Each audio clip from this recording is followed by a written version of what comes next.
নগর মহদেবপুর উপজেলার শিবপুর এলাকায় ড্রাম ট্রাকের চাপায় ৫ কৃষকের মৃত্যু হয়েছে। বিষয়ে বিস্তারিত জানাতে এই মুহূর্তে যুক্ত হচ্ছেন আব্বাস আলী।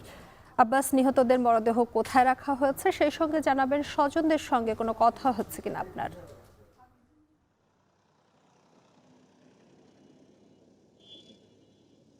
শম্পা, আপনাকে জানিয়ে রাখি যে আমি যে স্থানটিতে দাঁড়িয়ে রয়েছি সেখানে আসলে মর্মান্তিক সড়ক দুর্ঘটনায় ৫ জন কৃষকের প্রাণহানি হয়েছে। তবে তার আগের ঘটনা যদি বলি, যেহেতু আজ শনিবার নওগাঁ মহদেবপুর উপজেলার মহদেবপুর হাটবার, যার কারণে এই ঘটনাস্থল থেকে প্রায় ৮ কিলোমিটার দূরে যেই কৃষকরা মারা গেছেন, অর্থাৎ কৃষকদের বাড়ি নূরপুর গ্রামে, সেই নূরপুর গ্রাম থেকে তারা সবজি নিয়ে ভোরে এই মহাদেবপুর উপজেলা হাটে তারা বিক্রি করতে আসছিলেন। পথিমধ্যেই একটি ড্রাম ট্রাকের সাথে তাদের একটি দুর্ঘটনা ঘটে। আমরা স্থানীয়দের সঙ্গে কথা বলে যেমনটি জেনেছি যে এই ড্রাম ট্রাকটি নওগাঁ জেলা থেকে জেলার পত্নীতলা উপজেলার দিকে যাচ্ছিল, অর্থাৎ আমার ডান পাশ দিয়ে ড্রাম ট্রাকটি যাচ্ছিল এবং বাম পাশ দিয়ে কৃষকরা একটি চার্জার ভ্যানে করে ৬ জন কৃষক তাদের জমির সবজি তুলে মহাদেবপুর হাটে আজকে বিক্রি করার জন্য যাচ্ছিলেন।